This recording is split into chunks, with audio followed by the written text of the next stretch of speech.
নমস্কার, আবার বাংলা নিয়ে আমি অয়ন। প্রথমেই চলে যাচ্ছি, বেশ কয়েকজন তৃণমূল কংগ্রেস নেতা বেসুরো এর আগেই আমরা তুলে ধরেছি। এবার বেসুরো অতীন ঘোষ। দল নিয়ে একাধিক বিস্ফোরক অভিযোগ, ভোট কুশল নিয়ে প্রকাশ্যেই বললেন নিজের অস্বস্তির কথা। অতীন ঘোষের দাবি, শুভেন্দু অধিকারী চলে গেলে দলের ক্ষতি। দেখুন।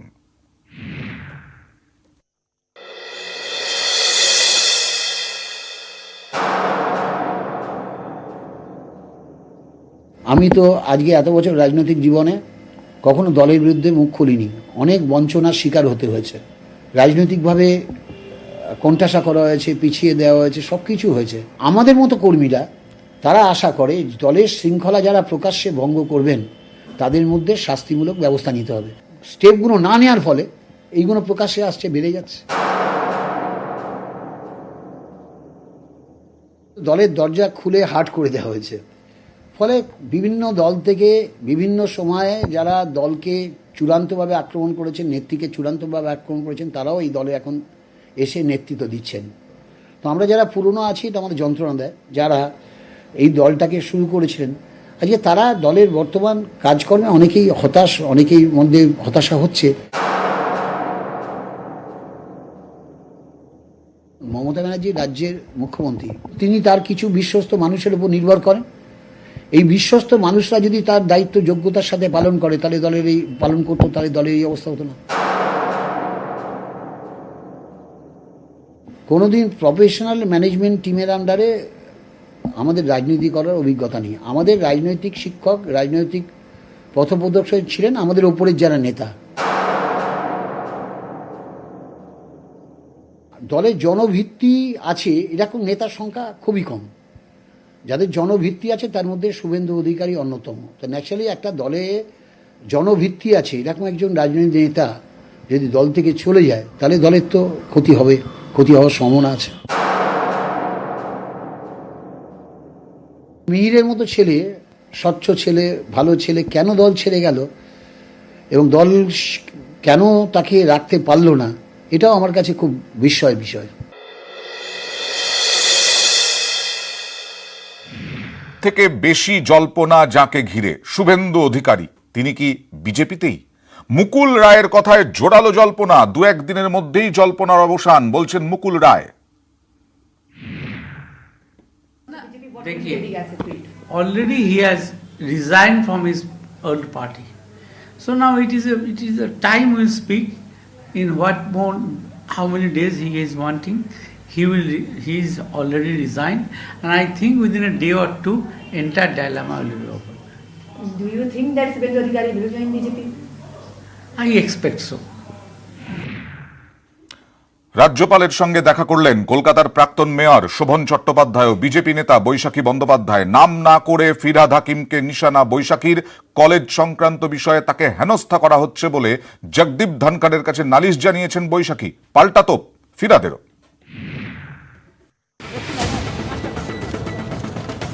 শুক্রবার বিকেলে রাজভবনে দুই বন্ধু শোভন বৈশাখী। যদিও রাজনৈতিক পরিচয় নিয়েই রাজ্যপাল ধনখড়ের দরজায় দুই বিজেপি নেতা, একজন কলকাতার প্রাক্তন মেয়র ও বিজেপি রাজ্য কমিটির সদস্য শোভন চট্টোপাধ্যায়, অন্যজন বিজেপির বৈশাখী বন্দ্যোপাধ্যায়। বৈশাখীর নিশানায় কলকাতা পুরসভার প্রশাসক ফিরহাদ হাকিম। নাম না করেই ফিরহাদের বিরুদ্ধে বৈশাখীর তোপ। বৈশাখীর অভিযোগ, মিল্লি আল আমিন কলেজ থেকে তিনি জুন মাসে পদত্যাগ করেছেন, তারপরেও কলেজ সংক্রান্ত বিষয়ে তাকে আপত্তিকর মন্তব্য করা হচ্ছে। সেই নালিশ জানাতেই কলকাতা বিশ্ববিদ্যালয়ের আচার্য জগদীপ ধনখড়ের দরজায় শোভন বৈশাখী। আমাদের কলকাতা পৌরসভার যিনি অ্যাডমিনিস্ট্রেটর, মিল্লি আল আমিন কলেজের সমস্যাকে সমাধান করার জন্য উনি শিক্ষামন্ত্রীকে অ্যাপ্রোচ করেছেন, টিচার ইন চার্জ কো উখাড় কে ফেক দো। যেহেতু বৈশাখী ব্যানার্জির নামটা খুব সহজে টার্গেট করা যায়, তাই জন্য উনি ভাবছেন উখাড় কে ফেক দেঙ্গে, হামকো উখাড়না উতনা আসান নেই। বৈশাখীকে আপত্তিকর মন্তব্যের অভিযোগে সরব কলকাতার প্রাক্তন মেয়র ও প্রাক্তন মন্ত্রী শোভন চট্টোপাধ্যায়। তিনি আবার সম্পর্কে বৈশাখীর বন্ধুও বটে। কলকাতা পৌরসভার ঐতিহ্য, সরকারি পদে মন্ত্রিত্বের ঐতিহ্য, রাজনৈতিকভাবে কাজ করার ঐতিহ্য, এটা কখনো তার পদের একটা রাজনৈতিক কর্মী হিসেবে মনে করি সম্পূর্ণ পরিপন্থী, অত্যন্ত নিন্দার্য। শোভন বৈশাখীকে পাল্টা তোপ কলকাতা পুরসভার প্রশাসক ফিরহাদ হাকিমের। এখন আমি মানুষের কাজ করি, ওরা ওদের কাজটা করছে, করুক না।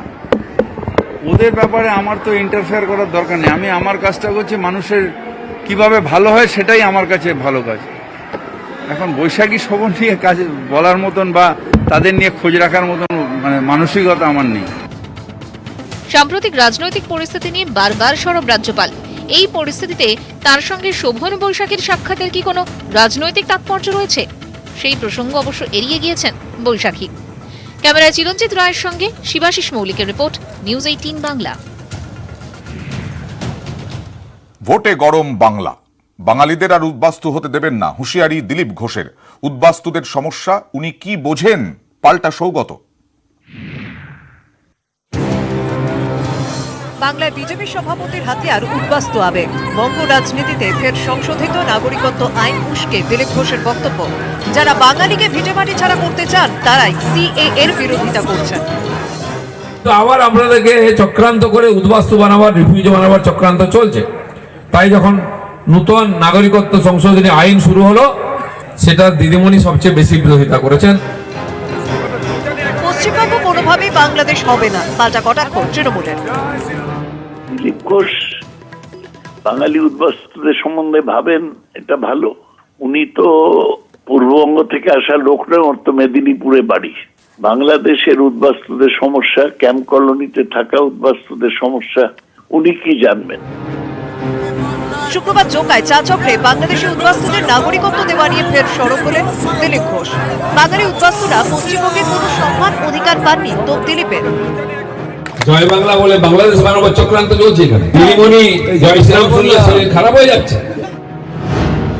সরকারি হিসেব অনুযায়ী 1947 থেকে মার্চ 1958 এই এক দশকে ভারতে আসেন প্রায় 41 লক্ষ উদ্বাস্তু।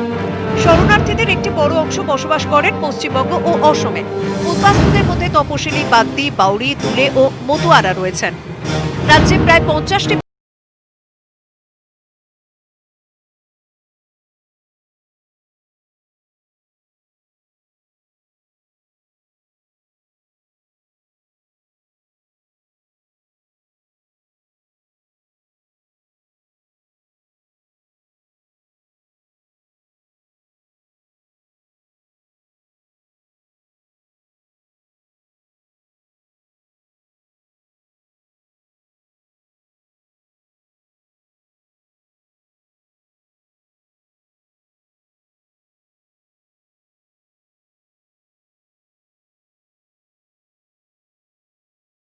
এই সিঁদুরে মেঘ দেখছেন মুর্শিদাবাদের বাম দলগুলির নেতারা। প্রদেশ কংগ্রেস সভাপতি অধীর রঞ্জন চৌধুরী নিজের জেলাতেই জট বাড়ছে জোটে।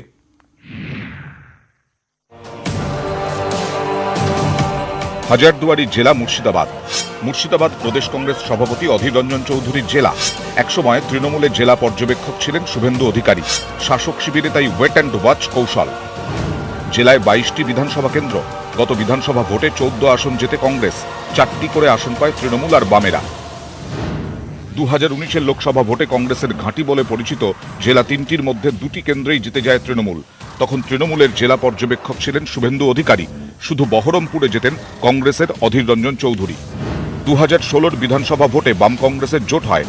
সেবার কংগ্রেস লড়েছিল 13টি আসনে, সিপিএম প্রার্থী দেয় 9টি আসনে। অন্য কোনো বাম দল কোনো কেন্দ্রেই প্রার্থী দিতে পারেনি। কংগ্রেস অবশ্য বোঝাপড়া না মেনে বেশ কয়েকটি কেন্দ্রে সিপিএম এর বিরুদ্ধে প্রার্থী দিয়ে দিয়েছিল। এবার তুলনায় জোট অনেক শক্ত করে এগোতে চাইছেন বাম কংগ্রেস নেতারা। গতবার কোনো কেন্দ্রে লড়তে পারেনি আরএসপি ফরওয়ার্ড ব্লক। তারা চাইছেন দীর্ঘদিন তাদের বিধায়ক ছিল এমন কেন্দ্রগুলি তাদের ছাড়া হোক। প্রত্যেক পার্টির একটা আত্মমর্যাদা আছে, আত্মসম্মান আছে। সেই আত্মমর্যাদা, আত্মসম্মান এবং তার যা প্রাপ্য, সেই প্রাপ্যর প্রতি সম্মান প্রদর্শন করে যদি জোট হয় তবেই সেই জোট কার্যকরী হবে। অন্যথায় সেই জোট এক কাগজে কলমে থেকে যাবে, কার্যকরী হবে না। জোট করতে গেলে যে আন্তরিকতার প্রয়োজন, কারণ জোটটা তো আর এমনি ওপর একটা ঘোষণা করে দিলাম আর জোট হয়ে গেল আর ভোট হয়ে গেল, তা তো হবে না। আমরা সেই কারণে প্রথম থেকেই একটা কথা বলে আসছি যে জোট যদি করতে হয় তাহলে একদম নিচুতলা পর্যন্ত জোটকে নিয়ে যেতে হবে। স্বাভাবিকভাবেই আমরা আমাদের দাবি থাকবে দুটো সিটেই যাতে আমাদের জোটের ক্ষেত্রে আমরা পাই। গত লোকসভা ভোটে বহরমপুর কেন্দ্রে প্রার্থী না দেওয়ার সিদ্ধান্ত নিয়েছিল বামেরা, সেই উদাহরণকে হাতিয়ার করতে চাইছে কংগ্রেস। সিপিএমও শরিকদের আসন ছাড়তে তেমন রাজি নয়। দেখুন, শরিকরা অনেক কিছু চাইতে পারে, তাদেরকে নিজেদের শক্তি সম্পর্কে আগে ভাবতে হবে। আমার মনে হয় গত বছর থেকে শিক্ষা নিয়ে এবার বামফ্রন্টের শরিক দলগুলো তাদের সদিচ্ছা, তাদের আন্তরিকতা এবং তাদের বাস্তবায়িত তাদের মনোভাব তারা পোষণ করবে। আমাদের যেটা বক্তব্য হচ্ছে, লেফটকে যুক্ত করেই আমাদের ডেমোক্রেটিক ফোর্স, সেকুলার ফোর্স এদের সাথে আমাদের সহযোগিতা করতে হবে, এটা যে নীতিগত অবস্থান। ভোট যত এগোচ্ছে বাম কংগ্রেস জোটে আসন রফা ঘিরে জট ততই বাড়ছে। বহরমপুর থেকে প্রণব বন্দ্যোপাধ্যায়, নিউজ 18 বাংলা। এ রাজ্যে যত ঠান্ডা পড়ছে তত রাজনীতির উত্তাপ বাড়ছে, আর তার মধ্যেই খবর ডিসেম্বরের শেষে বা জানুয়ারির শুরুতেই রাজ্যে আসছেন আসাদুদ্দিন ওয়াইসি। বঙ্গের ভোট কৌশল ঠিক করতে হায়দ্রাবাদে বৈঠকে বসছে মিম। থাকবেন রাজ্যের মিম নেতৃত্ব। বৈঠকে বঙ্গের মিম সভাপতির নাম ঘোষণারও সম্ভাবনা। हमारे बंगाल को आ रहे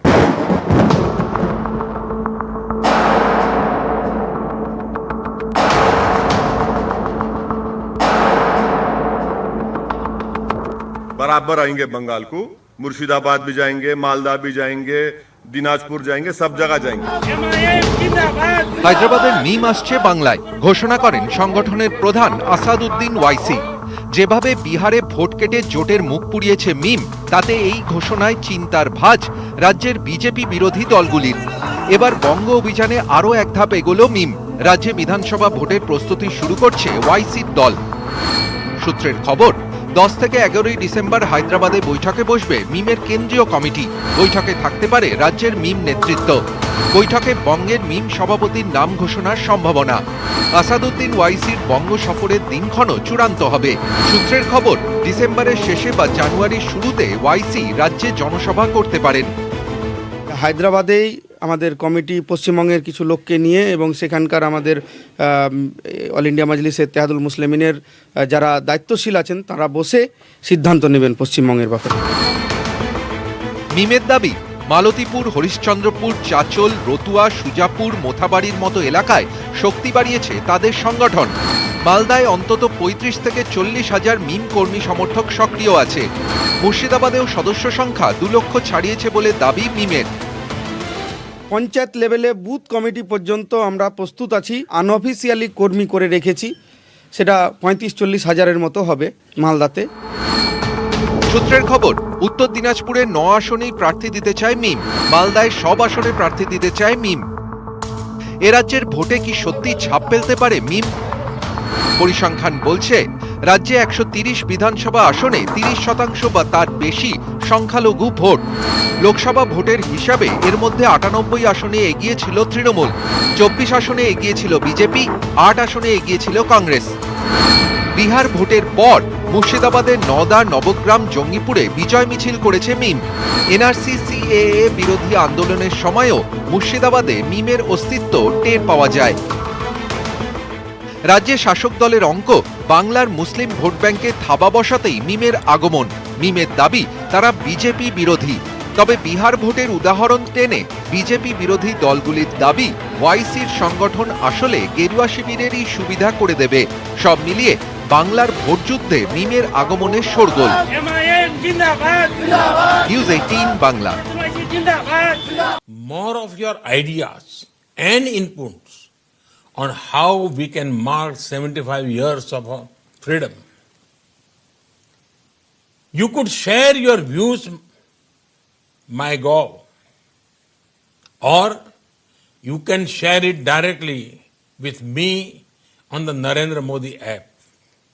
Friends, our actions today will shape our planet's tomorrow. The post-COVID-19 order will be about relearning, rethinking, re-innovating, and reinventing in almost every field. This, along with a series of economic reforms, is what will re-energize our planet. It will ensure ease of living and positivity impact the poor as well as marginalized.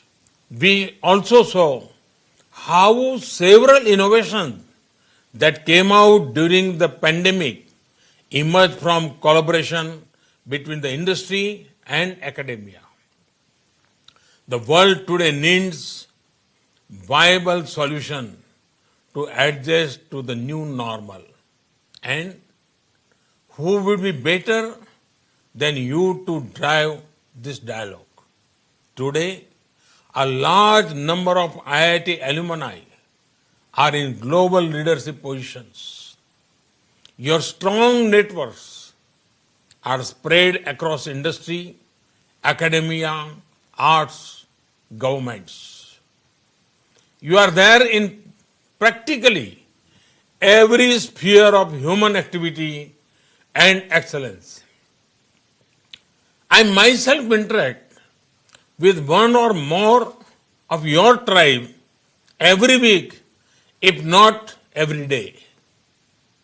I urge you to debate, discuss, and contribute to solutions in the emerging new world tech order. The responsibility is heavy, but I know that your shoulders are capable.